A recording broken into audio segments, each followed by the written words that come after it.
a disc-shaped craft hovered over. There was apparently 1 or 2 photographs taken of that. It was from somewhere else, and not that doesn't mean that it's not some government craft or something, but like this meme that is going around, like, oh, we would have footage, or like we would have, like, there are. Just to do a quick round of introductions, Stephen, aka Destiny, we have Michael Shermer, Daniel Pinchback, James Fox, and myself. Could we just go quickly around the horn and just get an update from everyone? Like, what did you see the UAP hearing, and also just a quick bio? Maybe go James, Daniel, Michael. I have to go first? Yes. My name's James Fox, and I became somewhat fascinated with the phenomenon in my mid-20s, and decided to sort of dig into it a bit. And the more I dug in, the more I realized it was a rather complex issue, and I'm working on my 7th documentary right now, 30 years later. And you did see the hearings?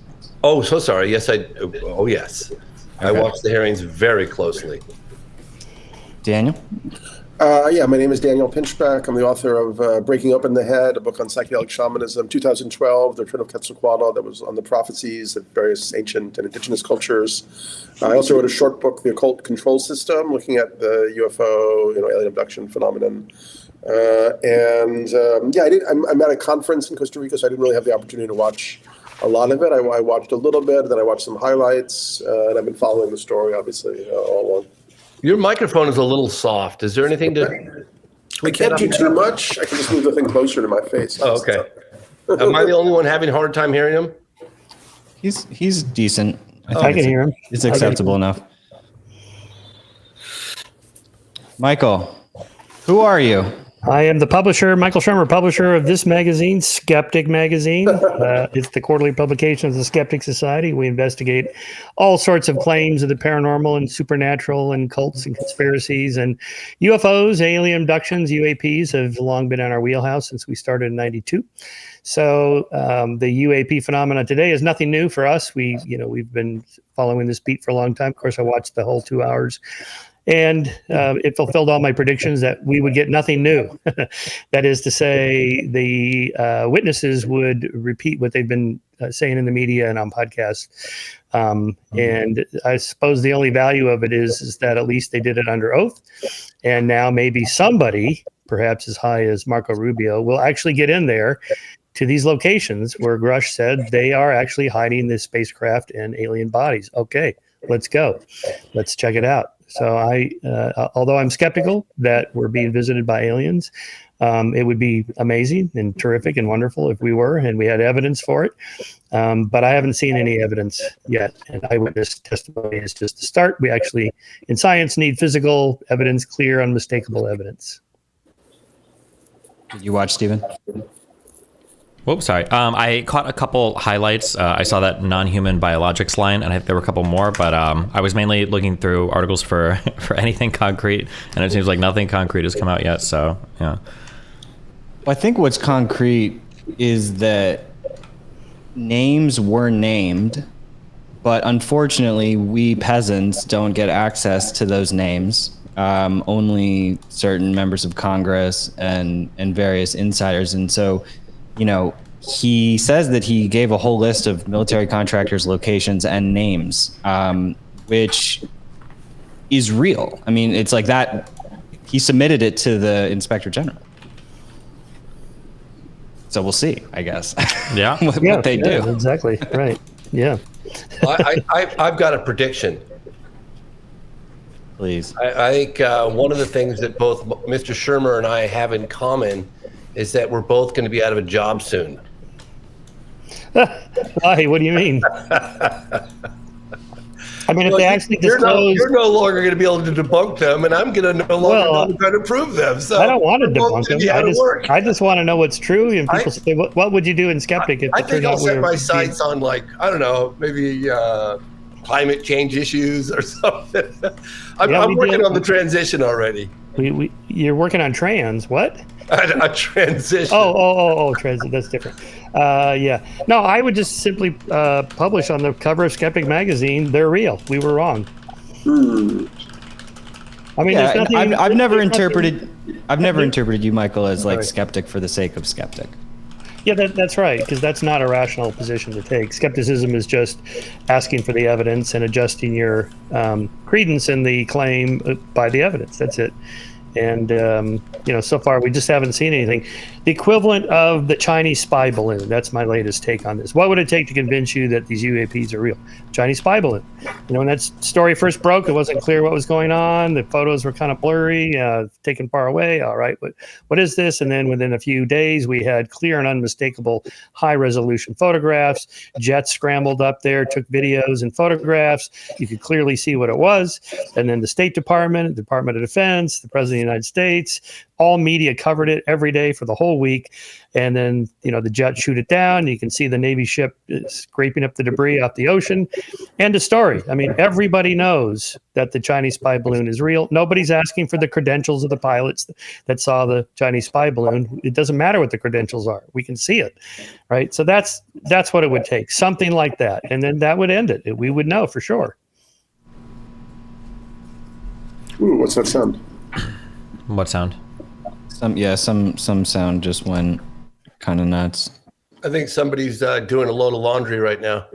But Stephen, I would recommend you and Daniel when you watch it. Yeah, the part. What's interesting is you have like AOC and Matt Getz, who are completely agreeing on getting the information, and like there's no hostility between them, whereas in other settings, other types of hearings, they would just be like yelling at each other. But it was, I think it's one of the most oddly bipartisan issues that exists. I think I could be misremembered. Didn't Gates and AOC actually like joint present like a bill to reduce corruption in Congress like a year ago? Am I making that up? I feel like that was a thing. I think you're right. Yeah. So maybe they got like a pre-existing friendship. But I mean, yeah, there's probably a lot of people that just want more transparency in general. But my guess is it's probably coming at it more from a military angle, because I think a lot of people, maybe even most people, probably think that these are military applications that are being recovered, not extraterrestrial ones. So, I mean, obviously more transparency around that is probably good for people in Congress, at least.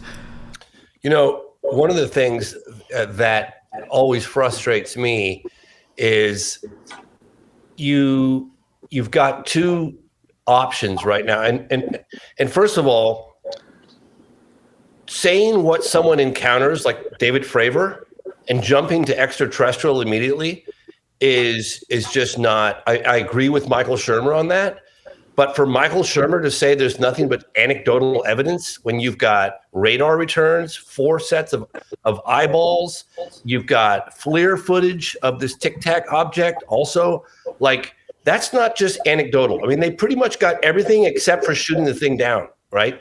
That's very compelling evidence. Now, does it scream alien? No, it does not.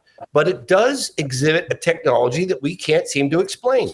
It doesn't have any wings, doesn't have any exhaust vents, it doesn't have any visible means of propulsion, air disturbance. It stops, it accelerates from standstill to out of sight. It goes 80,000 feet straight up, back down in seconds or two. Like, okay, what is it? And if you look back to the 40s, you'll hear similar accounts from military police, military officers, military like pilots describing the same thing. So either someone has been in possession of this technology for 75, 80 plus years, or it falls into that category of other. And there's nothing wrong with admitting that. But to say it's all anecdotal and there's nothing to it, that's just not accurate. But you can't jump. I understand your position. You can't jump to ET. I get it. Well, here's how the astronaut and pilot Scott Kelly explained what he thinks is going on with what you just described. He told this to space.com yesterday. Take the gimbal UAP video, one of the most widely cited as evidence of off-world technology. According to Kelly, quote, "It looks to me like the FLIR, F-L-I-R, forward-looking infrared camera, is just reaching its gimbal limit." The gimbal is any kind of mount or support that allows an object such as a camera to rotate along an axis or multiple axes. And it's because it has gimbal limits. You know, it turns 360 degrees in one direction, and whatever the limits are, it gets to that stop. It has to go back around the other way. And that's kind of what it looks like to me. Then they also quoted physicist Joshua Semeter at the Boston University Center for Space Physics, who analyzed the Go Fast video, the other one you just described, who took the numbers off the perimeter of the video, did some basic trigonometry, and then from the information provided on the periphery of the video, determined the object was in fact only traveling at 40 miles an hour, not thousands of miles an hour. So here's what Kelly says about this in general. I remember one time I was flying in the warning areas off of Virginia Beach military operating area there. And my RIO, radar intercept officer, who was in the plane with him, was convinced we flew by a UFO. I didn't see it, so we turned around and went to go look at it. It turns out it was Bart Simpson, a balloon. Then Kelly adds, if you see something you know is an airplane, and you know generally how big airplanes are, you can tell relative distance.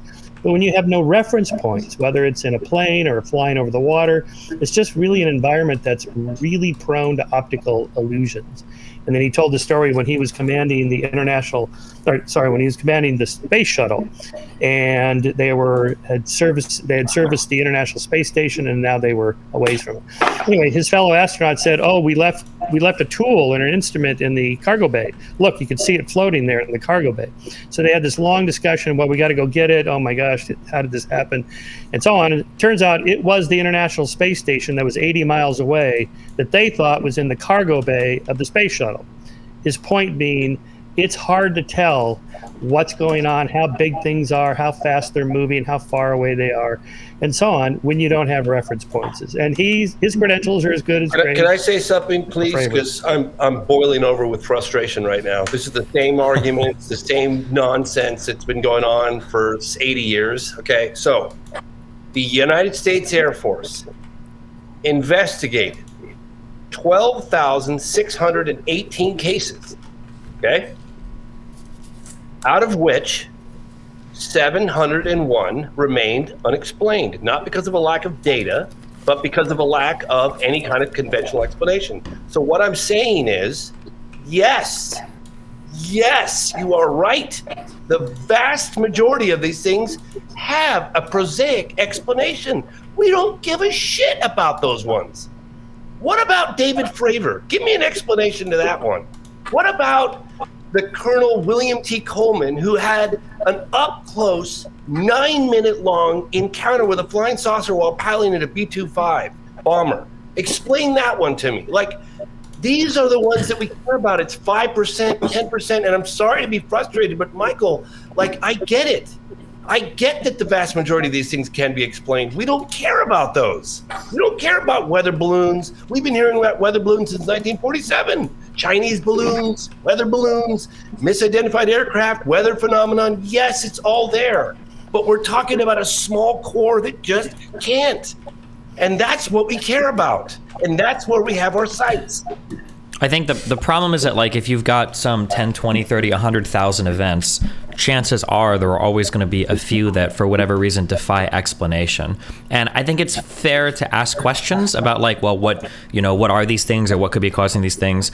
But it feels like people are a little bit too keen sometimes to jump to not only enemy military application, but extraterrestrial, just because there's going to be some percentage that we can't explain. Well, even Grush doesn't say extraterrestrial, and that's what's kind of fascinating about some of his testimony. He won't really use that phrase. He prefers the NHI, non-human intelligence. Yeah. The best thing to say, you guys, is like, hey, there's truly an observable physical phenomenon taking place that has been documented on all these different sensors. It's been photographed, it's been picked up on radar, it's been seen visually, and it is exhibiting a technology that we don't understand. And our fastest jets can't get near these things. And that's been so well documented for 80 years. We don't know what it is, and it merits further investigation. So, and I have Fair enough on that one. We can say that. But to talk about anecdotal and then give a bunch of silly explanations for stuff that's easy to explain, that's incredibly frustrating. Well, the bombshell from the hearing, which hasn't, Black Vault discussed this a little bit, but Getz essentially leaked a classified Air Force briefing, which Burchett and Congresswoman Luna were denied access to, but Getz was, I guess his clearance enables him to get access. And he described the whole event of this formation of craft confronted by Air Force pilots, and then their radar got shut down while they were confronting it. So I definitely recommend people look up that clip of because I don't think he was supposed to say that in the hearing. That's what was being denied access. Daniel, what about you? Where do you land on this stuff? Right. I mean, I'm more of like a philosopher of consciousness / explorer in a strange way. Like, I studied the crop circles for a few years. I think there's obviously whatever, if there is a phenomenon, it's choosing to maintain limit states, keep liminal.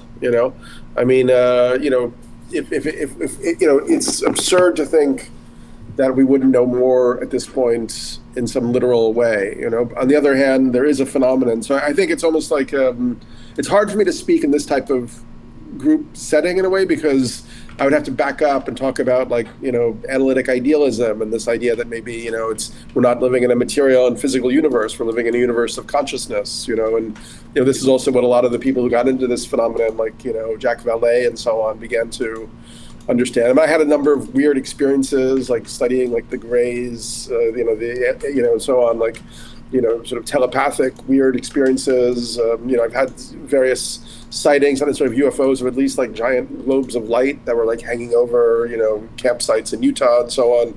So there's a phenomenon, but whatever is choosing to maintain itself outside of kind of the realm of rationality and reason, and that I think is part of the core aspect of the phenomenon. In a Can way. you describe that dream that you had? I think you talked about it in 2012, where your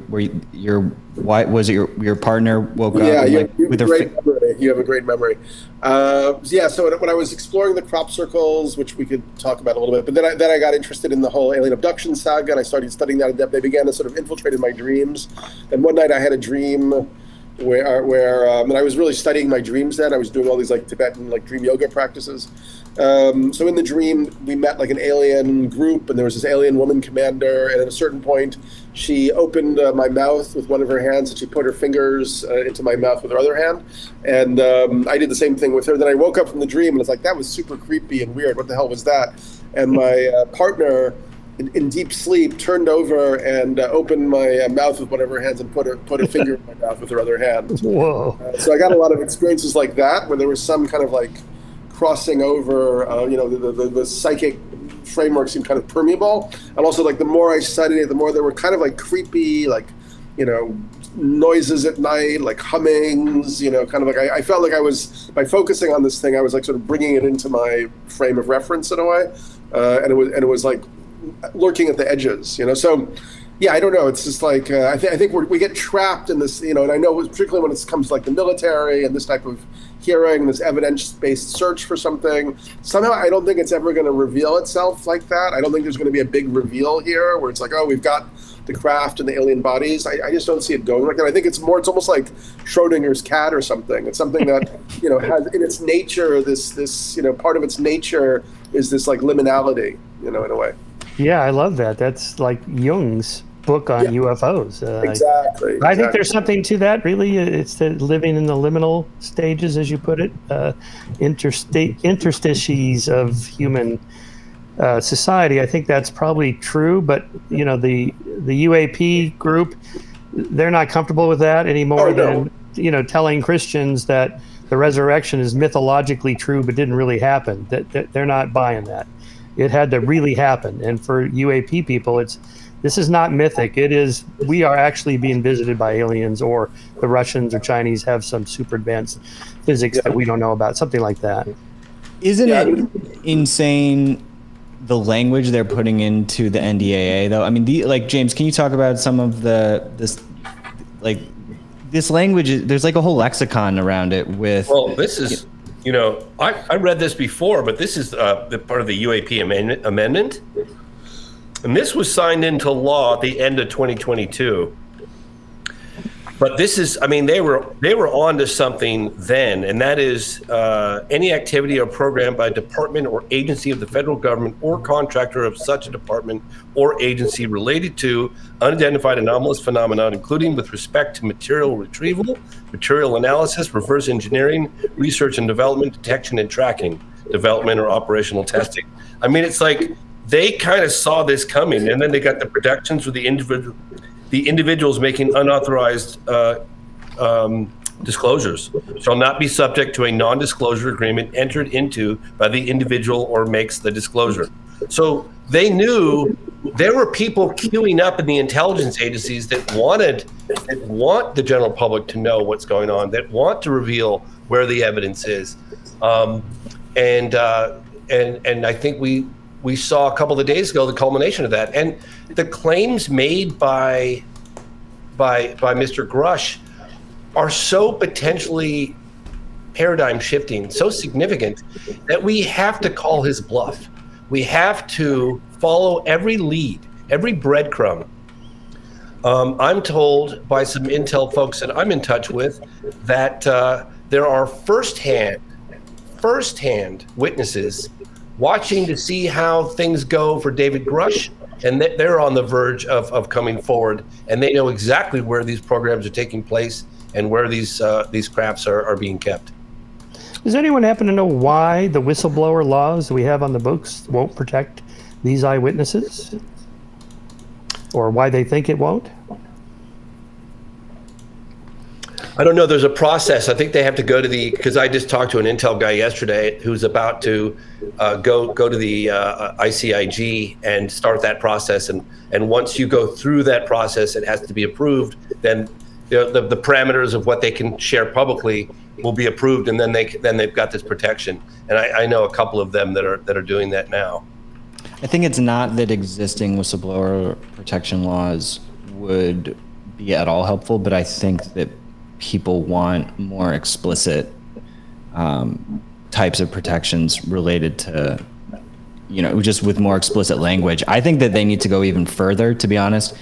I think that they need to take it as far as declaring amnesty for all of these people who have potentially been breaking the law by shielding information from Congress and funneling funds, through various, like they described in the hearings, that there's kind of this process that they use to funnel funds. I think all those people need to just be given amnesty, because the problem is it's going to be there's going to be this constant resistance to bringing information forward if everybody's scared that they're going to go to jail. So, Daniel. I guess I wanted to also, more in my particular way of looking at this, which isn't very specific around like the witness and all this sort of stuff. But I find it a little bit interesting that this is happening during the week of like the most intense, global warming in history. We're we're learning that we've kind of overshot, that even the kind of what climate scientists were saying a number of years ago, it's gone way over, what was predicted. All around the world, we're seeing like massive temperature variations. If you go into, as I did in great depth, like if you read David Jacobs, The Threat, like all these people who studied and kind of took seriously, I mean, some of them were more negative, some of them was more positive. David Jacobs was a hypnotherapist who began to talk to all these clients who have these ideas of alien abduction and remembered very visible, very, very intense kind of experiences under hypnosis. And a lot of times they were brought in these craft. And they were shown these films of like the Earth going through like a Holocaust, and then these sort of hybrid human aliens being all that's left, and them being kind of like walking around. They were shown, some of them apparently were taught how to like fly these saucers, and were told that someday there's going to be this massive event on the Earth, and they'll come and scoop in all these people and bring them to some other planet or something like that. There is this sense, just as a concept, that this other, which may also be another shadow aspect of ourselves or some kind of projection, has its own kind of weird agenda. And that agenda, if you read some things like, Communion or particularly David Jacobs' work or other, there's a sense that it's not a very nice trajectory, in terms of our interests, our human, kind of development or something. But it does feel very, in terms of this counter narrative, which you can also track through the crop circles, going back to the 2001 ones that showed like an answer to the one that we sent out into space, The Arecibo response, which showed like the little alien instead of a human and so on. So it does feel like there's a narrative unfolding in some strange way that supports kind of this sort of David Jacobs thread idea. And it's sort of interesting to me, synchronistically, that this revealing or this semi-disclosure or whatever is happening, during the worst climate, week in history. Did you see Daniel? Right? Did you see the 1994 Rua Zimbabwe case with the children and Dr. John Mack? That was so fascinating to me because to hear all those children describing the message that they reportedly received. Yeah, that's one of the most convincing cases on record. I remember trying to get funding to do that as part of the film The Phenomenon. I don't know, Michael, if you've seen The Phenomenon or not. I have, yeah. I saw you have. So I love your films. Oh, thanks. Yeah, that end scene, and I'm sorry if I came across a little abrasive earlier, but I'm just so frustrated with like people putting words in my mouth or like it's just beyond. I've had it, but in any case, that message that the children reported is just.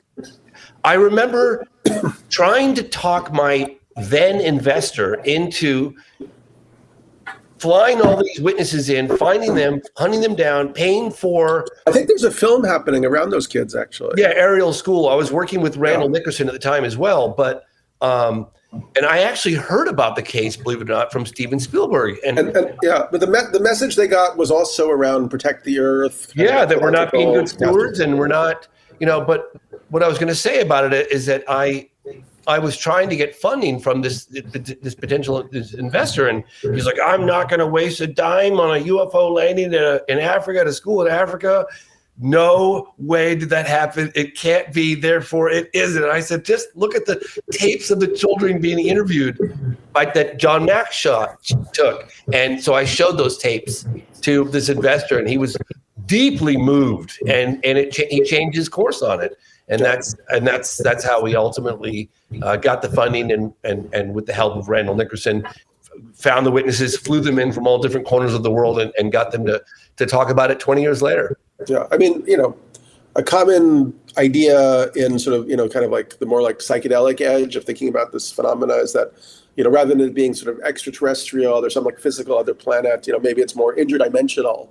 Yeah, and so they're playing with our causality, our notions of time and space in some way, and maybe they're kind of weaving in, this narrative in a very cunning way to get us prepared for some type of like catastrophic event where they sort of have this agenda or something. And that's, somehow implied in these other weird narratives. If you look at the abduction accounts and all that stuff. We also assume that there's sort of like uniformity in like whoever they are, but in reality, they would more likely be pretty diverse in terms of like many different types and whatnot. But yeah, that's the other thing, because the ones that, taking the abduction accounts, whatever grain of seriousness you want to, but I mean, they're kind of like they don't seem like a highly developed alternative society.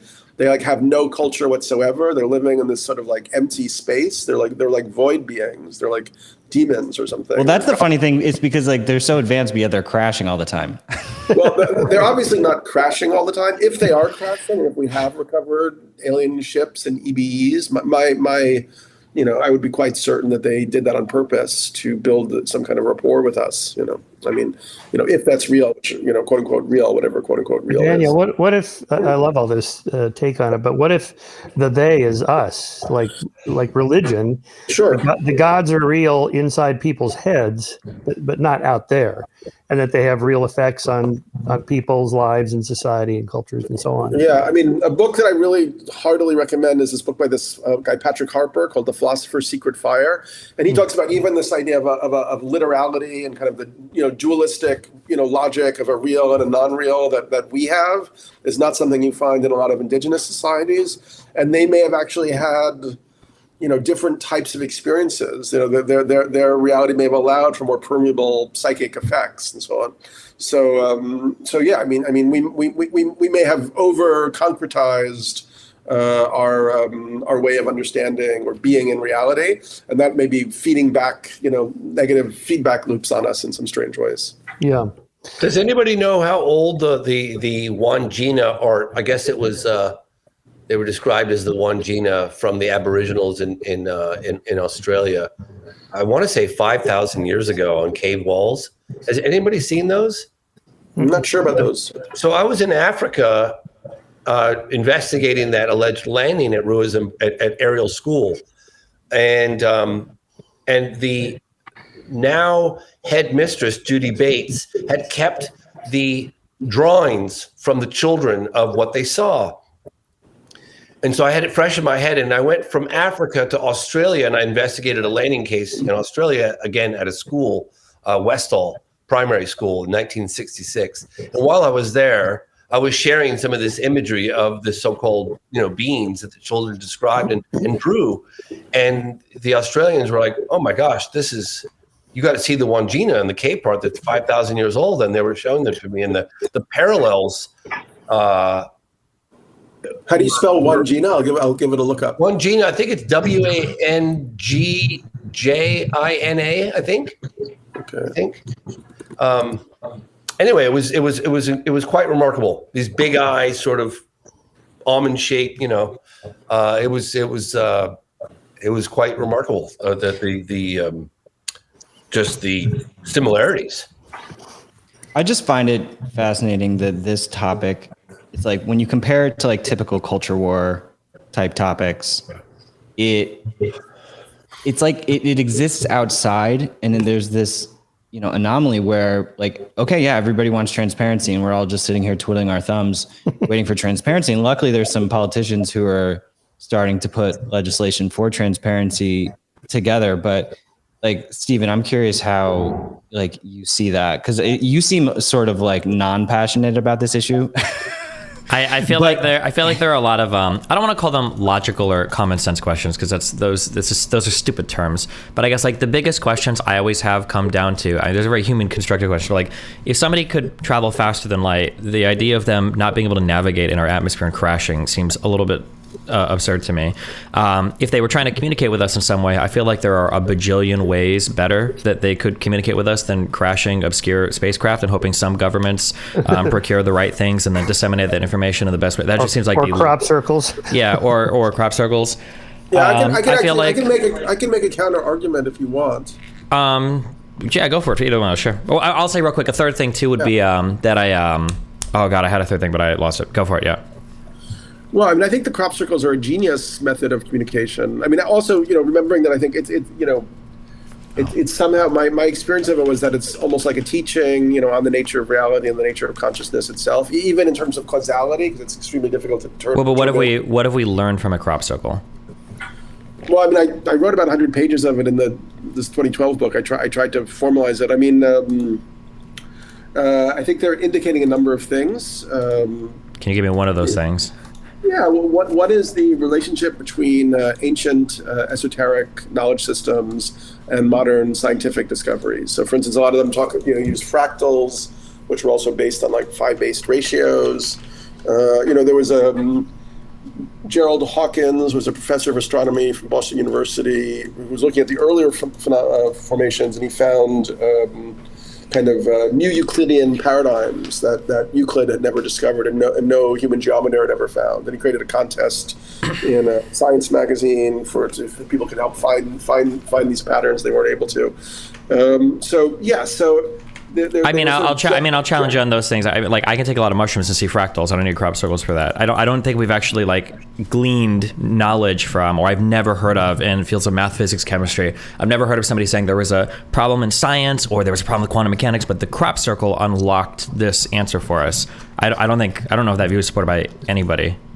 Yeah, well, I mean, I think they're pointing towards a different approach to knowledge. Let's say, I mean, where you see it's once again when you just say that, it's kind of like this very literal approach to the alien phenomenon. It's like it has to be real. We have to have something tangible that we get from it. I mean, maybe we already have everything that we need, but we're sort of out of a way of knowing that would allow us to make coherent sense of the cosmos around us.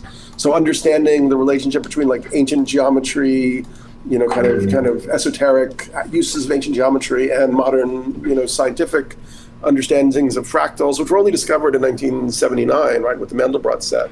Sure, I understand that. But I mean, there are also people that drop like peanut butter and jelly toast on the floor and then think the image of God appears like when they pick it up. I don't see the. I just don't think there's a very compelling like argument that there's some communication going here. Like, could it be some other non-causal way of thinking in some non-Euclidean space? Like, it's possible, but like anything could be that, right? No, not exactly. But I mean, I think part of it is that it's a message that's put in such a way, like it's an interesting form of messaging. Like you have to think about why that form of messaging, right? Because it's like, it's a public sign system. It's not copyrightable. The government can't, close it down, so they created, a kind of, long series, if you take the hypothesis that they're not man-made, that some other agency is making them, then somebody went to the trouble of, over many decades, creating a sign and symbol system that, falls outside of the parameters of what can be like copyrighted or privately owned or whatever. Yeah, but like imagine how cool it would have been. What if they made those same crop circles on the moon? Then we would know for sure that it was something extraterrestrial, and wouldn't we be wondering, all day if it was a bunch of people on planet Earth? Obviously, it's not a situation where whoever, let's say there is another agency doing this, then part of the puzzle is it's not meant to be known. I mean, if they were this, they could put it on the top of the White House or something. I mean, you know what I mean? It's like the part of it is the individual human being's freedom of choice to explore or expand their consciousness in certain ways. Sure, and I can understand that, but I mean, at this point, it's where we've entered divine territory. Like, I can't imagine, I'm imagining George W. Bush giving a speech about how we're going to go and make ourselves known to an alien presence, but we don't want to be too known, but we want to leave something so that we're kind of testing that, but they need to have some faith that it's just Sure, but so one idea would be think about if we were anthropologists now and we encountered an uncontacted tribe in the jungle. 50 years ago, we would have just jumped in there. We'd have tried to convert them to Christianity, and that would have been it. The tribe, or you land your helicopter, and the whole integrity of the community is completely decimated forever. So here, let's say they see us as an evolving form of consciousness that has problems, but also possibilities. Now if we were anthropologists, we found that pristine uncontacted tribe, we would probably go in and leave a hammer, or a carved stone, and then maybe 10 years later we would go back. We would leave something else, a page of a book or an illustration. So over a considerable period of time, we would allow for their culture to adapt and assimilate and absorb rather than just being annihilated. So I think it could be something like that. They could also look at us and think, well, there's no sign of intelligent life here. We're destroying our planet and killing each other. I mean, like the day the Earth stood still. That's true. I actually heard that they were just about to establish communications, and they saw Elon Musk rebrand Twitter to X, and now they've just completely left our planet. We can't even get along with each other, let alone, Come on. Does that idea resonate with you as a possibility, Stephen? I mean, everything you said, I think, is good, but I think the analogies that you're giving, I think, defeat the analogy of the crop circle. Like leaving it behind a tool or a page or some discernible knowledge. I felt like we were communicating with another species. The first thing we would try to do is learn the language. I think that would be step one. It wouldn't be, let's write things in English and hope that somehow they can decipher the writing. It would be, let's figure out how they communicate with each other. And then we try to leave behind useful tidbits of knowledge. But yeah, I think kind of going along with the crop circle thing, I think another thing that kind of hurts is something that I would have expected to happen. Well, I would think it's sort of skeptical, but real quick, if we saw all these alien sightings in Roswell and throughout the early 1900s, mid 1900s, etc., why is it, if these things are happening, why didn't the advent of the cell phone increase 1,000,000-fold these types of sightings? I would expect to see UFOs, Bigfoots everywhere, but that didn't happen. Yeah. I agree with that, but once again, hold on. Yeah. Let me comment on that one, please. Okay. That's my territory. Yeah, go for it.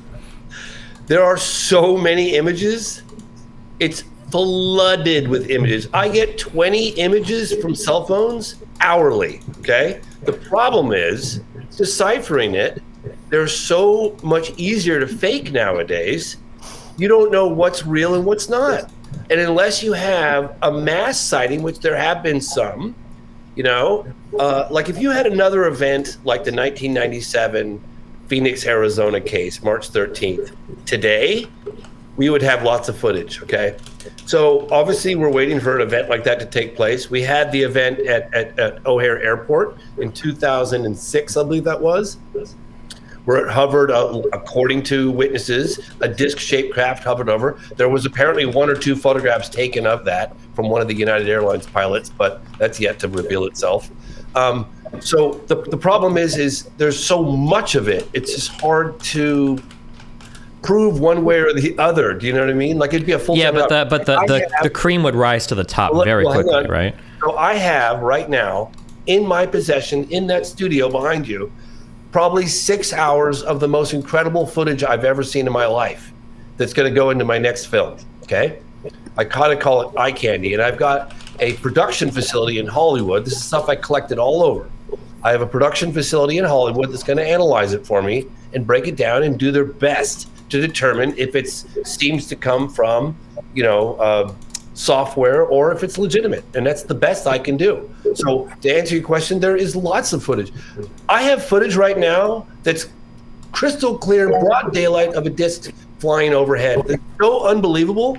I just go, this can't possibly be real, but maybe it is. Let me go have it analyzed. So there's lots of footage out there. And that's why chain of custody is like really very important. Particularly with the government. And that's why some of the Air Force footage is important, and because it's coming from a very known place. Daniel. But I sort of agree with Stephen that it is kind of surprising, given all of that it's still sort of murky. But I guess my feeling is more that this is something that's sort of an emergent phenomena within consciousness itself in a strange way, and it's sort of a mystery that shields and hides and protects itself in some complex ways. And we see the same thing in like investigations of psychic phenomena, like Dean Radin. There's like the first time they do an experiment, there might be like a very high correlation, of some psychic effect, like telekinesis or something. But then after that, it drops down to almost zero. So it's almost like there's something in the realm of psychic and supernatural or ET phenomena, whatever it's called, that wants to sort of protect itself in some strange way or hide itself. James, can you speak a little bit to like the physicality of the evidence, in Virginia, and like just how, like you mentioned how it just left this imprint on the whole city, which is like very tangible. Can you just kind of talk about like how you see physical evidence working in the Virginia case? Well, so I'm quite confident that we're going to come up. I don't know if any of you here have seen Moment of Contact. It's a case that happened in 1996 in Virginia. And I'll start off quickly by saying that I was working on my second documentary out of the blue. It was in very preliminary stages. We were just sort of taking broad strokes. It was the late 90s on some of the cases that we would potentially be covering.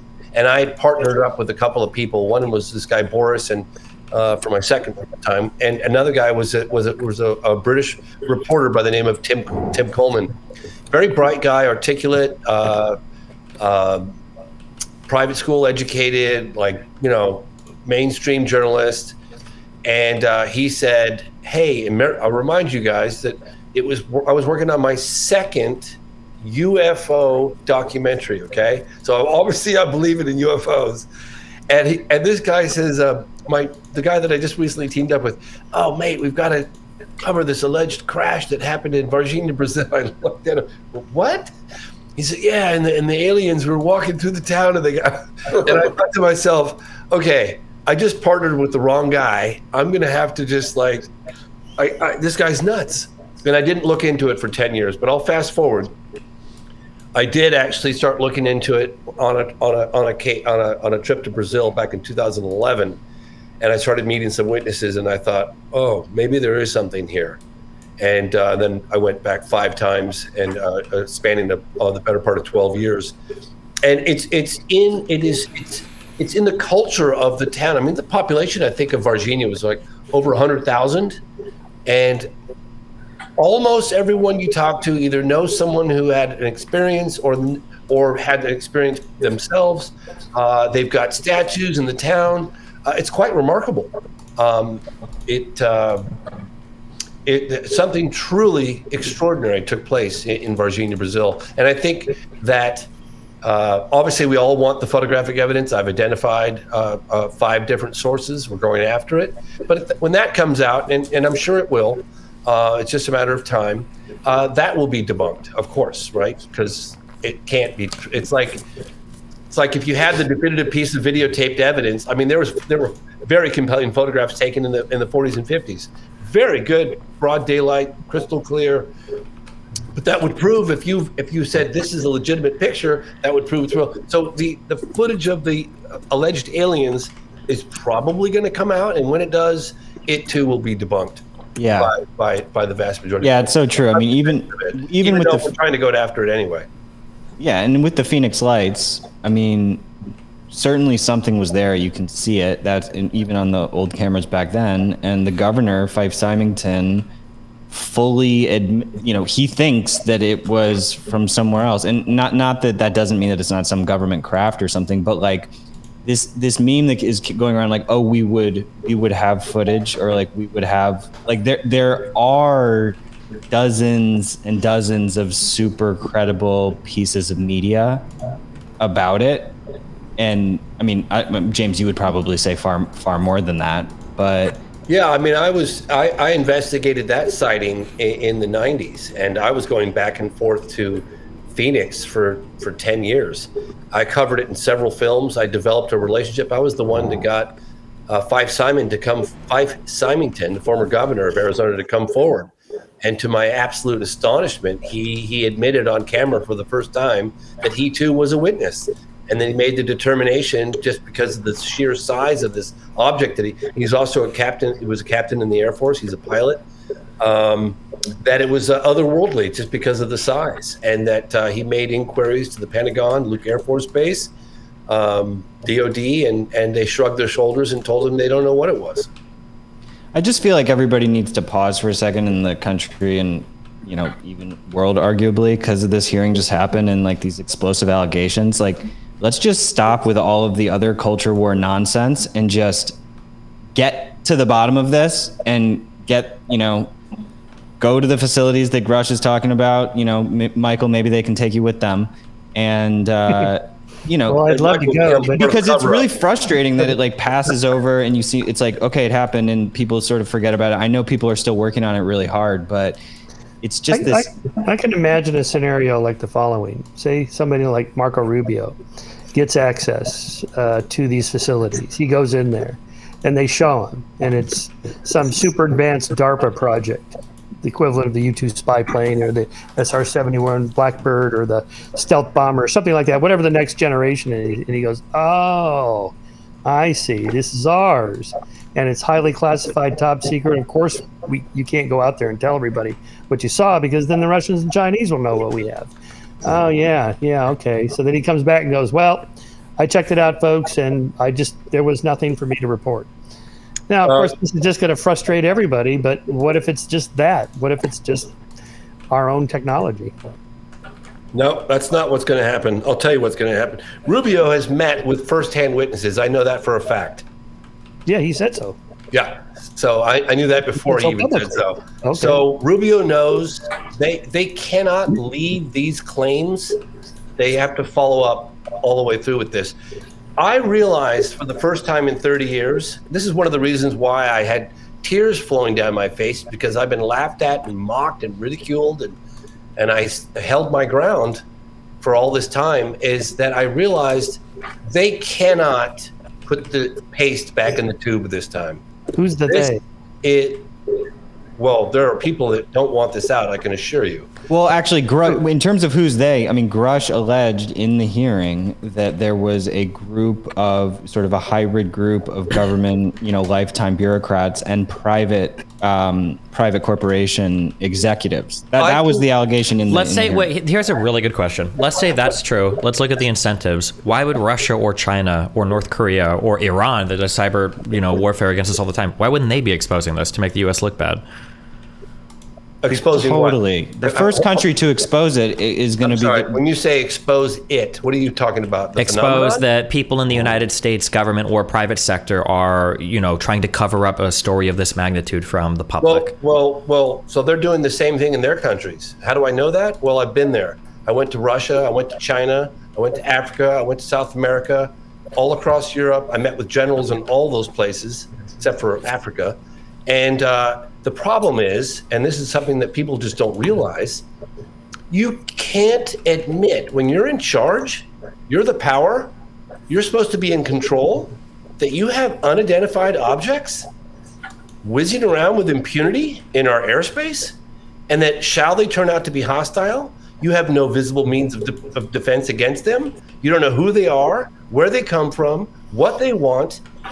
I can assure you, no governing authority wants to admit that to the general public because it exposes their weaknesses and their vulnerabilities. And that's the primary reason for secrecy. And I do want to mention, we've had a few, like we had that Hayam Eshed, right, from Israel. Just like, even if you don't believe it, like Minister of Defense. Yeah, if you could suspend judgment for, like, I ask you, Michael or Destiny, if you guys could suspend judgment for a moment and just, like, okay, let's just pretend that it's real, okay? Let's just pretend that the UFOs are real. It's a global phenomenon. They're exhibiting a technology we don't understand. They don't have any wings. They fly rings around our fastest jets. We have definitive proof this is going on, but we don't have any more answers than that, okay? Now, if that were true, do you think the people that we put in charge to defend us and protect us, that they want to come forward and disclose that information to us? Do you think? I think one. Thanks, Daniel, for coming. Where can people find you? Oh, sorry. Sorry, both Daniel and Michael. I'll come back to you soon. They both have to leave like right now, so Okay, I just want them. I want them to both just plug.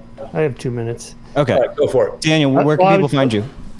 Because you got to. Well, my Substack, danielpinchback.substack.com, and courses on liminal.news. Actually, I did a course around UFOs and ETs with a professor, which is on that site. And I really enjoyed this conversation. Happy to do more on this topic. Thanks, and man.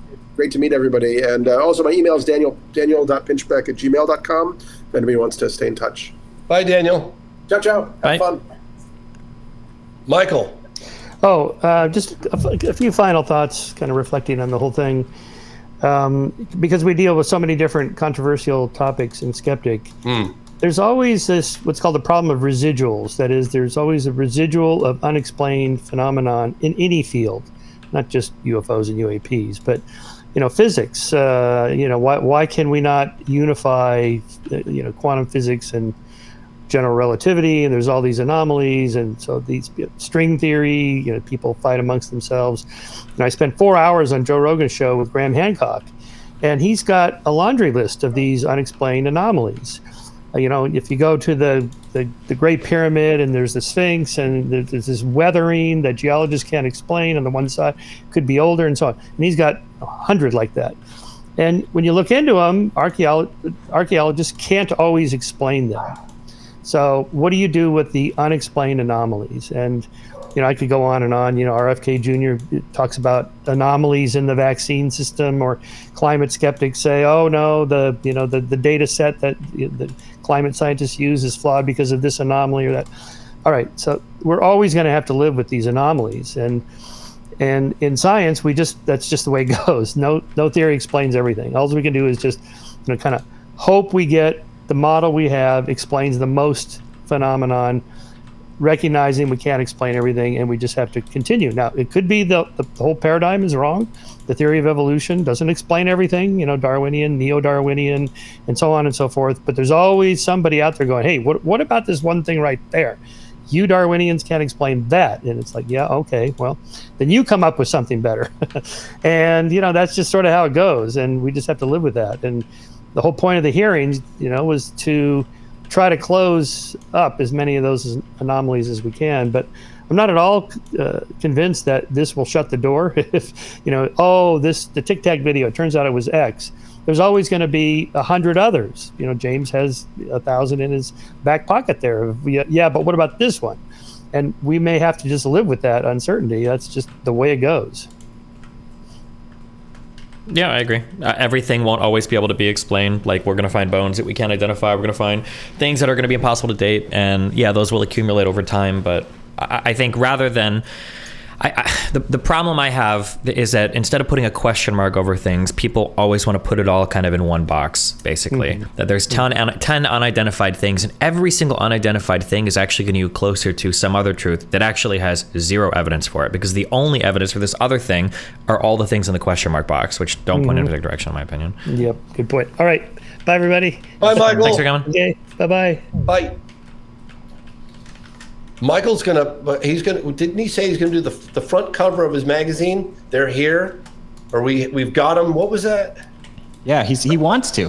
So you're gonna hold him to that, right? Absolutely. Yeah. All right. So James, you think this is like we just broke through? Oh, no question. No question. None. I've never said this. I've never said this before, because I could see the look on all the senators and congressmen, and knowing David Grush is under oath and his credentials, he said, "I'll show you where they are. I know where they are." Like, how are you not going to call his bluff on that? This is coming out. How do I know this? I've also went to Washington for almost 5 weeks, just a couple months ago, and I met with a lot of the people that are working behind the scenes to get this out. They know that it's real, okay? It's just now it's a matter of how do we roll this out? And there is a lot of talking behind the scenes. I can assure you this is coming out, and you just wait.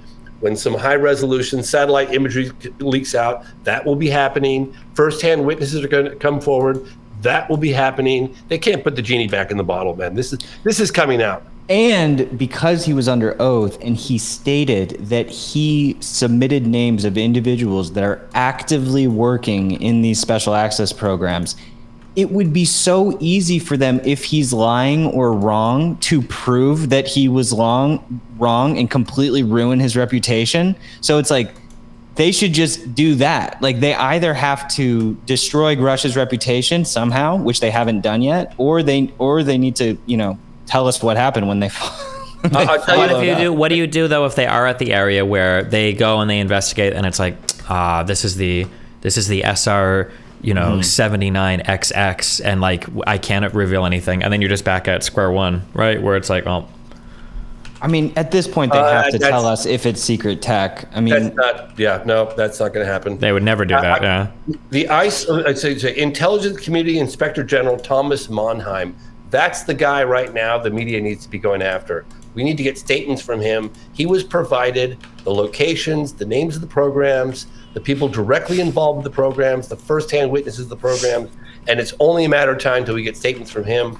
This stuff's coming out. I've never said this before. I have never believed that I thought this was going to happen. I really didn't. It's coming out now, and there's no turning back. Nah, I don't think so. I think in 1 year from now, I think we're going to be the exact same spot we were in 1 year ago. Nope. No. I'll bet you $1,000. If you want, I'll do it. I'll give you. Yeah, we'll do it if you really want to. If you sanction this, if you want to sanction this bet. Well, yeah, I'd gladly, and that'll be a nice dinner too. I'll get some caviar, some champagne. I might do like Chateau Lafite, maybe. I don't know. We'll figure. I'll do. Yeah, that'd be fun. Actually, Michael did a similar bet, which I called, which was, he said that it's $1,000 if it comes out by the end of 2025. Well, what are we saying? Wait, what are we saying officially is coming out? Like evidence for extraterrestrial, or? Okay, so I think within a year, you're going to be hearing from first-hand witnesses, not second-hand witnesses. There's going to be additional people coming forward confirming David Grush's claims. And there's going to be more evidence leaking out, like photographic evidence, things of that nature. Absolutely. Well, so here's the thing. This is how these bets are always difficult. Yeah, there could be photographic evidence, but it's going to be like a blurry picture in a hangar of a plane that doesn't seem to match any current planes. And then we're going to get into an argument where I'm going to say, well, obviously it's a Lockheed Martin project, and you're going to say, obviously it's a UFO from extraterrestrial origin, and then we're going to be back at, because that's how it always seems to go. Yeah. I'm curious, Destiny, because I've been following this closely, as you know. Mm-hmm. I'm curious, does this story matter to you? if extraterrestrial anything was real, even if we found a single-celled organism on Mars, I think it would be the most important discovery in all of human history. The idea that life could start on other planets, it would be the single more important than discovering fire. Yeah, so I think it would be. I don't think it's very compelling evidence for it. Yeah, no. Because some people don't. And Destiny, I'm just curious, how many military pilots have you interviewed? None so far. How many generals have you interviewed? 4 stars? Yes, anybody, and just generals in None so far. None. How many first-hand witnesses have you interviewed? None yet. None yet. Okay. And how many documents have you seen from the government? Have you ever gone to the National Archives and dug through Project Blue Book files? Not that I'm at liberty to discuss. No. We'll have to do that in a skiff. No, but seriously. I'm just curious. So you've done zero research. You consider this to be one of the most significant stories of our time, and yet you've done not a single shred of research, and you're dismissing it because you've read from the mainstream media that it doesn't exist? I mean, it's a combination of a priori assumptions. So one being that faster than light travel aliens the communication would be on a whole other level, right? Because they have shifted their paradigm and understanding of science multiple times, right? Because it seems like our understanding around us, we can never even travel faster than the speed of light, which automatically puts us out of reach of basically ever communicating another star system with another habitable planet, right? So we're already right off the bat, alien. But hold on. Okay. But Destiny, you're speculating. We have no idea where they come from. Yeah. How do you know that they're interdimensional? They're not interdimensional. Sure, they could be. Yeah, they could be. They could be all of these things. I don't know. But I have a very hard time believing that if they were to come from another dimension, from faster than light travel, from the dark side of our consciousness, that their number one objective would be to run around bending crops in Nebraskan, cornfields. I'm not saying that. I also don't think they would be crashing their spaceships into the ground. Well, maybe we're shooting them down. Well, James, what do you actually think? Like, why are they crashing? Do you are these just probes? So I can't speak on crashes other than 2. Okay, and these 2, I've done extensive research. I've gone to Roswell multiple times. I went to the 50th anniversary, and the one distinct advantage of the 50th anniversary of Roswell, it was a lot of attention was happening. There were press releases about it. Roswell there was the congressman at the time, I'll think of his name, Stephen Schiff. And he was talking about the fact that he wasn't able to get access. President Clinton was making inquiries. It was a big deal.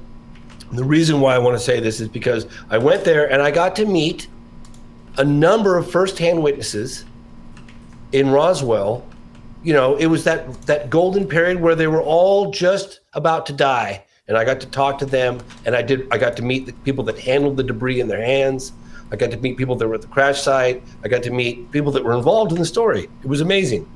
And they think there was a thunderstorm. So there was speculation as to how it crashed. There was a massive thunderstorm. There's also, I interviewed a colonel who said that our new radar systems interfered with their navigation. I don't know, it's speculation, I don't know.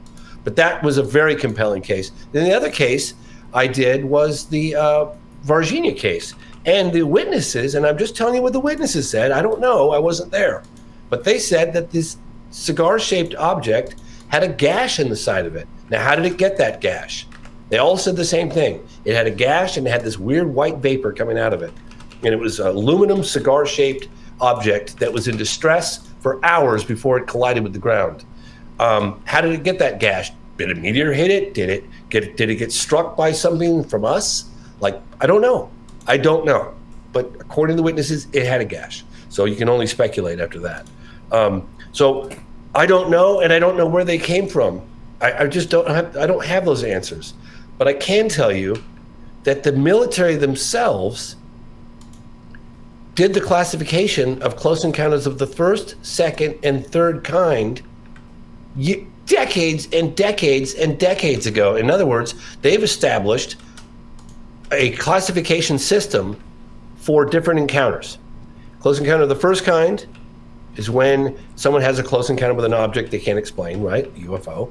Close encounter of the second kind is when, and this is not coming from me, this is coming from our own military. Close encounter of the second kind is when the object that is being witnessed interferes or interacts with the environment somehow, whether it leaves imprints on the ground, picked up by radar, photographed, remember Richard Dreyfuss's face being burned in Close Encounters. Close Encounter of the Third Kind, is when the witness claims entities associated with the craft.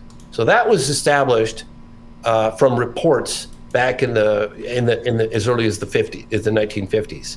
So there have been credible observations from credible witnesses of Close Encounters of the Third Kind occupants made. So we have that connection. It's not just objects in the sky. We have reports, credible reports of beings on the ground. And those classifications, where is that cited? Oh, it's in Project Blue Book files. Okay. Yeah. I mean, you can investigate one of the most compelling cases in U.S. history. Happened in 1964 with a police officer by the name of Lonnie Zamora. And I interviewed his family, his wife. I went to the National Archives, his co-workers. I spent 5 years investigating that case. I went to the National Archives and got never before seen documentation of that, footprints of the creatures corresponding with landing pads. It's a fascinating case. Stephen, why do you think that in Roswell, for instance, they would have first, because there's the famous headline of them admitting there was a flying saucer and then they retracted it. Don't you find that a little bit bizarre? No. I mean, it could have been an error in reporting. It could have been they genuinely thought something. It could have been somebody said something dumb to somebody else. But well, James knows exactly what happened. Tell me. With that flow of events, Go right? ahead. Roswell was what? How long ago was this? 1947, 70, July. 80? Okay, so about 80 years ago? Okay. Mm-hmm. So James, what was the flow of events with the first front page headline that it was a flying saucer and then the changing their story? So there was a rash of UFO reports. If you look back starting in June with the pilot Kenneth Arnold, where he saw a string of unidentified objects while piloting his plane. I think it was Mount Rainier? I'd have to look that up. Oregon. In any case, that made headline news. It was a huge story. They were all on the hunt. There was no ridicule about it. I was like, we'll get to the bottom of it. Perhaps it's some super stealth, military project. You could go to any archive and you'll see on the headline, front page of every newspaper during that time was reports of these so-called flying saucers. And I believe there was even a reward. And this guy, Mac Brazel in Roswell, just outside Roswell, New Mexico, Mac Brazel, who's a rancher, came in with pieces of this debris to the 509th. I think he went to the police, and they ultimately sent him to the 509th Bomb Squadron. Now, the 509th Bomb Squadron in 1947 was the most elite hand-select unit in the world, exclusively responsible for the deployment of atomic weapons. This was the best of the best. So for these guys to mistake a common everyday weather balloon for something truly, off-world or whatever, it's just not going to happen. So Mac Brazel brings his debris into the field. They were like, holy shit, what is this? This is insane. And Jesse Marcel and one other guy go out to this guy's ranch. It was an overnight expedition. It's extremely remote. I've been there. And they come upon an area the size of, I think it was 10 football fields or bigger, of this completely unidentifiable material. Like there were I-beams with hieroglyphic-like structures on it. There were foil that you could not destroy with a blowtorch or sledgehammer material. You could crumple it up and it would take shape again. They were like, oh my God, like this is unbelievable. And they put out the headline that they recovered a flying saucer. They loaded up this debris in a I think it was a B-29 bomber, and Jesse Marcel, and I think it was Colonel DeBose, and a few others were going to fly it to Wright-Patterson Air Force Base, which at the time was the Foreign Technology Division. So anything foreign would go there for an analysis. But they had a quick stop at Fort Worth. Now the story was out. They announced it to the world. This is happening. And when they arrived in Fort Worth, there was an explosion of media on the tarmac. And General Roger Ramey walked up because the media was trying to talk to Jesse Marcel, an intelligence officer who has the debris on the B-29, just sitting right there. And General Ramey walks up to Marcel and says, you keep your mouth shut, you let me handle this. And he grabs debris from an everyday weather balloon, stages a press conference, throws the stuff on the ground, and they have to pose with the fake debris, which is not what's on the airplane on the tarmac right outside. And the story was killed. But 2 out of 3 of those people, and of course half the town of Roswell, came forward on the record saying that the original press release was accurate and that what you're looking at was just an everyday weather balloon, and that the story was killed, and that DeBose came forward on camera, and Jesse Marcel came forward. Jesse Marcel's son, who handled the debris, came forward. People that were involved with the initial press release came forward. I mean, there was hundreds of witnesses. Hundreds of witnesses. When you say it was just an everyday weather balloon, is that the assertion for Roswell, that it was just an everyday weather balloon?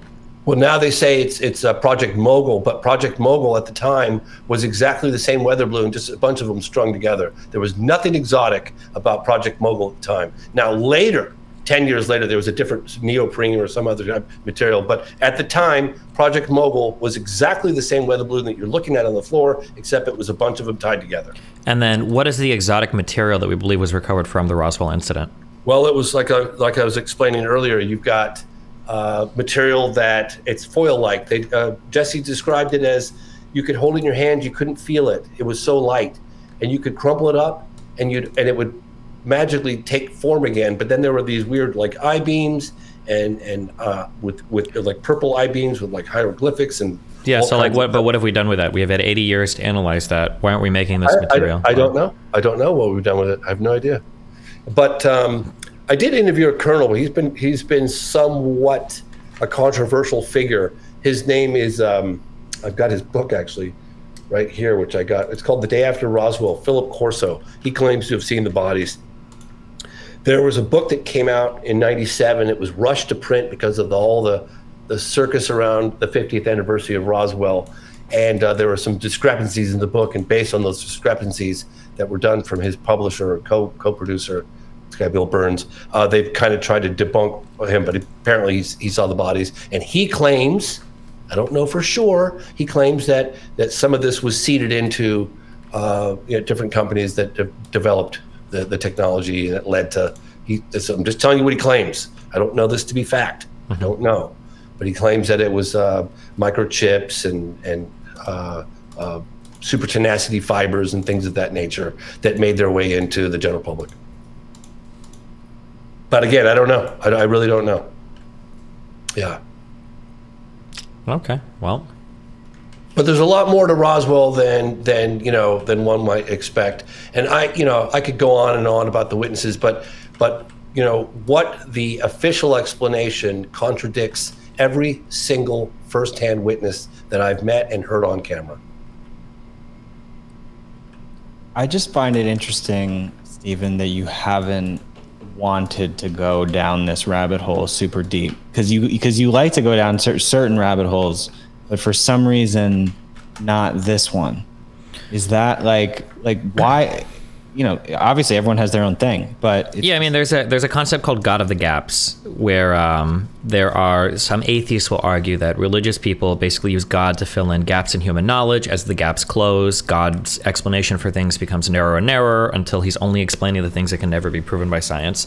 I feel like there's almost like an alien of the gaps argument, where all of these phenomena are alien in nature, and then when we research almost all of them, it turns out that almost every single one has not been all of them have not been extraterrestrial in nature. There are still a few that we can't explain. Like Shermer, I think, was explaining earlier that there's going to be some unexplained phenomena that we just can't get a handle on. We just, for whatever reason, aren't going to be able to explain it. And it feels like most of the extraterrestrial investigations kind of start and stop there.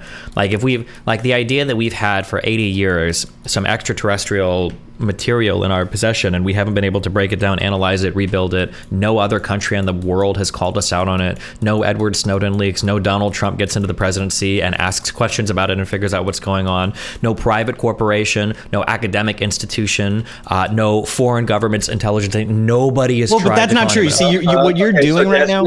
What you're doing is 99% wrong on everything you just said. Okay. Because the people have come forward. It's like it's not that. President George W. Bush, let's see, Clinton talked about it. Carter talked about it. I interviewed Gerald Ford about it. Roswell's been leaking out since the 40s. Wait, so if I were to ask, you said George, so if I were to look up like George Bush quotes on extraterrestrial stuff, what would George Bush have said? So you'll hear different comments. Like President Carter said he looked into it during his administration, wasn't happy with the answers he was getting. Ford says basically the same thing, that he pushed for congressional hearings because he felt the Air Force's explanation of swamp gas was ridiculous and it contradicted the firsthand witnesses. Clinton said he looked into it during his presidency. George Bush, during his campaign, made comments on it that he was going to try to get to the bottom of it.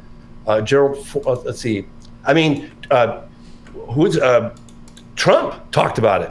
His son talked about it. Roswell. Obama and Hillary talked about it. This was the when you say talked about it, though, like I'm saying, if discussions relating to the evidence that there might be extraterrestrial things. Not it goes pretty deep with Hillary. Talked about, and there are intel insiders that have also talked about it, that have also come forward. Believe me, there have been plenty. It's just that the disinformation campaign was so effective, and I can explain to you how that all came about. After the White House, on 2 consecutive weekends in July of 1952, was buzzed with UFOs, and military aircraft, just like the case with David Fravor, were scrambled to intercept these unknowns. They were surrounded, and they exhibited a technology that was just light years advanced. They had a press conference. It was the biggest press conference since the end of World War II. And the intel side put together a sort of intellectual think tank, and they came to the conclusion that you can't deny it, but you can adopt the policy of ridicule. And that was done in 1953, and it was a very effective campaign. Yeah, if you look at Bill Clinton and Hillary both getting interviewed on Jimmy Kimmel, actually, those are really fascinating interviews because, and Obama's as well. President Obama. They all three of them take it very seriously when they're talking about it, and they both say that, like, they all say we want to look into it. We're trying to look into it, and they make it seem like they tried and hit walls. Well, but I mean, like, are the walls because it's extraterrestrial, or the walls because there's some like security reason, right? Like, right, but that's what's crazy. It's like you have these presidents or like first ladies. It's not that crazy. Like, for instance, I could be wrong, but like, wasn't a huge part of Obama's campaign ran on shutting down Guantanamo Bay, and I don't believe he touched it. Right? Yeah, he right away as soon as he got elected, he said he was going to shut it down. Yeah, I thought that was a really big point, especially because of how unpopular Iraq was and everything. But I'm pretty sure he got in there and nothing, right? But was it just because he broke a promise, or was it maybe the aliens are holding Guantanamo, or was it just that, like, when you get into your press, you're like, fuck, like, there's other shit going on here, I can't really say anything, or like to probe in this area, like, it's obviously an extraterrestrial, but it is intelligence related or military related,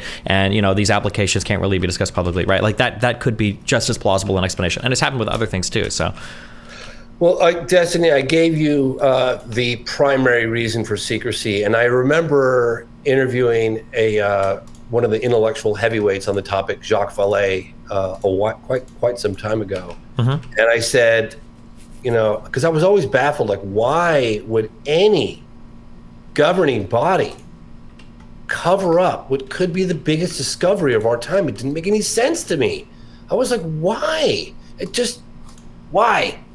That was one of the biggest issues I had with this story. And it's like, I had this general tell me one time, like, kind of laughing at me, like, you silly little kid, you don't understand how things work. I'm like, what do you mean I don't understand? Like, isn't this the biggest, or wouldn't this be the biggest revelation? Isn't this the story that we're all waiting for? Like, it's the level of, like, Copernican. Yeah, evolution. And he goes, that's not how we see it. We have a problem. We have something flying around in our skies that we can't explain or control, that fly rings around our fastest jets. We don't know who it is, where it comes from, or what it wants. And if those objects, like the Tic Tac that Fravor interacted with, had like a Russian or Chinese flag on their body, I'm going to say tail because they don't have any tail, it would be all hands on deck. Like, it would be the biggest crisis ever.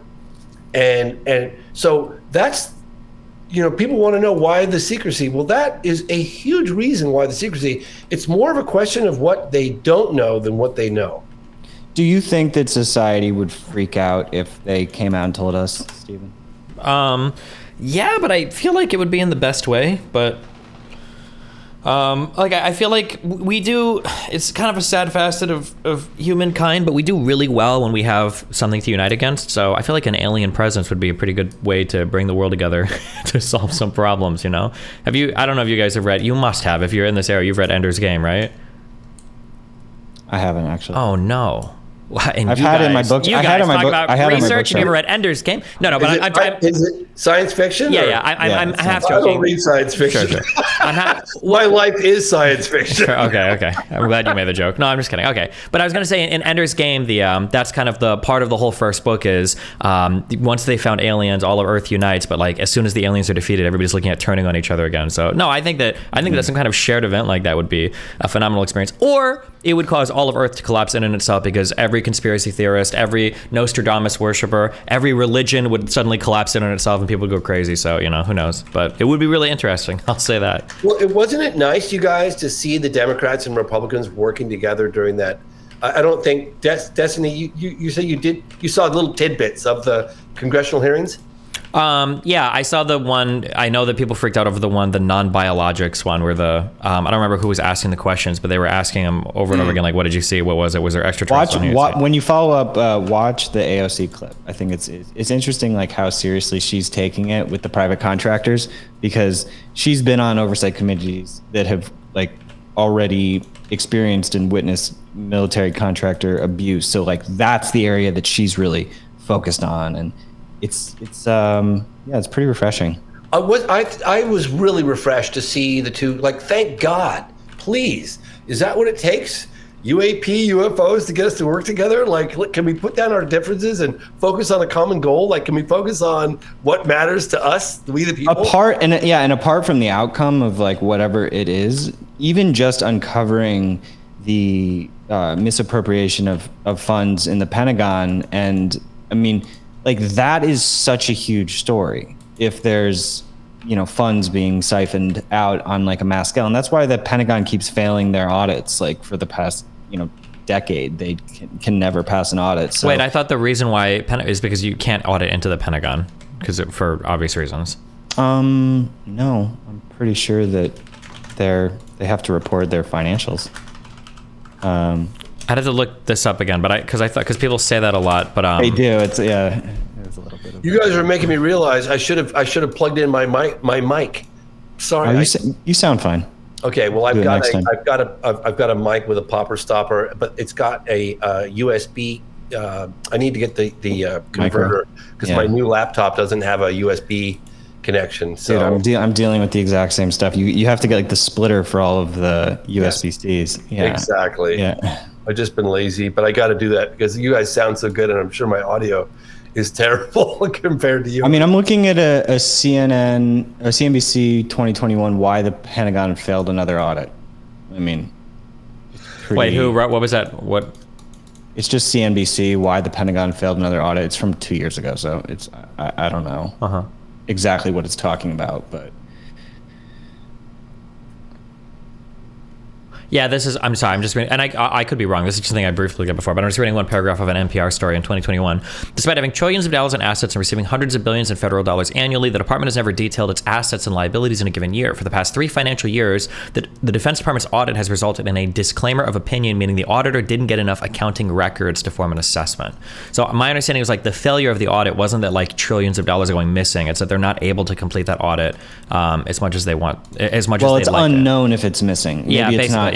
Yeah. Not to say, by the way, that there is no waste or fraud. I'm sure there probably is some. It's not like the whole budget is like disappearing into a black hole or whatever, right? David Grush said that he knows exactly how it's done, how they've escaped oversight. He was like, he used an acronym. It was like IZAP or something. I remember. Yep, I know. Isn't that crazy? It's crazy. The little specifics that he dropped, like, do you just make you want to research it? He's a physicist. I actually talked to another Intel guy that I'm in contact with who feeds me information.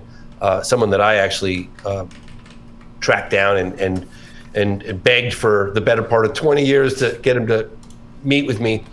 And this individual said that David Grush is one of the smartest, most qualified, individuals, and that they never anticipated that he was going to become a whistleblower. Oh, well, he must have been playing Jedi mind games on them for, years, because he was trying to get access to all the information and just interviewing all these people and trying to get in, and he got denied ultimately. Could you imagine placing yourself? I mean, a movie needs to be made about. I was just thinking, Christopher Nolan, please take this up, please. Yeah, because look, I know what it's been like for me when I meet with witnesses. Like, for instance, I have a hard time when I tracked the guy down that allegedly drove the alien around Military X in Brazil. Remember, we identified this individual like a long time ago, and made great efforts for about a decade to just get this individual to meet with us. But anyway, I got to look him in the eyes, hear his story, and I had a really hard time reintegrating back into society, because I'm thinking to myself, holy shit, I think I just met a guy who drove an alien around. Like, how do I not talk about this? Imagine David Grush, with the top clearances that he had, meeting 40 people that were directly involved on alien spaceships. Just imagine, whether you believe it or not, Destiny, but imagine for a moment what that must have been like for Mr. Grush to meet with over a 4-year span. He was fulfilling his obligation. That's what they put him there to do, right? And he starts to uncover this, and this thing starts to unravel, and he's finding the money trail, and he's finding this, and then he speaks to all these firsthand people that are working on alien spaceships. How do you process that? What do you do with that? How do you even go home and talk to your wife? You can't tell anyone. Like, just imagine what that would be like. That would be pretty crazy. I definitely, would. I would agree. That would be very crazy. Yeah. All right. Well, any last thoughts, you guys? I hope I'm wrong. I hope I have to pay you $1,000 because we get photographs of aliens or alien spacecraft or something. Okay, wait. Let's clarify that before we go. So if in however long, he says we're going to be in the same place today as we were a year ago. Right, so we're picking a year. It's a year time frame. Yep. So what's the date today, guys? What is your threshold, Stephen? What do you need? And make it reasonable. So I actually bet somebody in my subreddit about this exact same thing. I should just find the terms of that bet. But it's that a credible person in the government, so not like a random lieutenant or a colonel or something, but like a credible person that has a first-hand witness account or provides, I don't know if I would require there to be some evidence, but a picture or some type of scientific analysis or something. Just something more than, in a year. More than what we have today. Yeah, in a year what we're going to have is, I'm going to guess there's going to be a couple more eyewitness people that are going to come out, and they're going to say okay, well, I worked with a guy who was on the craft and we saw these things, and that's going to be it. It's going to start and stop there, basically. Okay, that's reasonable. James, you're comfortable with that? Yeah, totally. Yeah. I mean, unfortunately, I've got the distinct advantage of being in touch with all these intel folks, and you do not. So I know what's coming. Then, yeah. So it's gonna be easy peasy lemon squeezy, baby. I hope I'm wrong. So yeah. Oh man. Yeah. No, that's the best possible bet to lose. To be honest, it's I'm thinking the best Chateau possible Lafite. information. I'm thinking Chateau Lafite. I've always wanted to taste the Rothschild. I don't know. I'm thinking, what will $1,000 get me? We'll see. Do you drink, Stephen? Only when I want to get wasted, so not often. Well, this might call for that. All right. You should watch the Phenomenon. Maybe we'll do this again sometime, and check out James' film, because it's a pretty good overall synopsis of the space if you don't want to do the deep stuff. I would be curious your feedback on that. Bill, are you trying to convert him? I'm not even converted myself, but I'm obsessed with all of the material.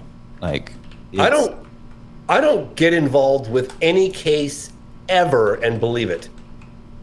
I don't. I didn't believe Rua. I didn't believe really Socorro. Definitely didn't believe Virginia. I had a hard time with the flyover of Washington, D.C. I mean, I could just go down the line. Like I'm not 100% convinced by anything, but like your film Moment of Contact, I cried at one point during that film. Just like, so like I lean toward, it seems Occam's razor is that it's more likely to be true than not true. So I'm not like taking a definitive stance, but that's where I sit on these things. It's like I lean more towards it being more likely that it's true. Well, more likely that extraterrestrials are true? That not necessarily extraterrestrial, but some kind of phenomenon is occurring. It's too much. Too many individual credible cases. It seems. God, if you don't mind, gentlemen, I would like to just take 30 seconds because I think this will help both of you, and it certainly has helped me because people always think that I have all the answers, and I just don't. I wish I did. I'm just on this like journey myself, right? And I just happen to share the results of my research with the general public through my movies, and it's great. And but I'd have to say, like, if I was pinned down and I had to make a statement about what I felt would be the best like explanation for what's happening, I would say this: there seems to be an omnipresent intelligence that has the ability to manifest itself in a whole bunch of different ways. Like, it's nuts and bolts, but it's also psychic. It's global. It seems to interact with us, to read our minds. I can give you countless cases with pilots describing that to me, military pilots too. It has a sense of humor, I'm told, and that it's always like one step ahead of us. And that seems to be why they call it the phenomenon, because it's not people like. Meaning that's literally what they refer to it as internally. Yeah, it's called the phenomenon. That's where the title came from. We came upon a government document from General Nathan Twining in 1947 where he says the phenomenon is real. It's not visionary or fictitious. It's the phenomenon, and it's global in nature, and it's around us, and it can manifest. That's why witnesses go, it just came out of nowhere, or it just disappeared. Like, boop, it was over here, then it was there. So that's the best, but that's it. I mean, there's so many unanswered questions. But I feel like what you were saying, Destiny, I keep calling you Destiny. It's your show, Destiny. You can call me Steven. You're good. Yeah. Steven, I'm sorry. Steven, is that it's so potentially paradigm shifting. This story could restructure the way we see ourselves in our place in the universe, if it's really true, right? Mm-hmm. So when I've been around the world investigating the case, I know that it's real. The question is, what is it? And that, I feel like it's hard to walk away from.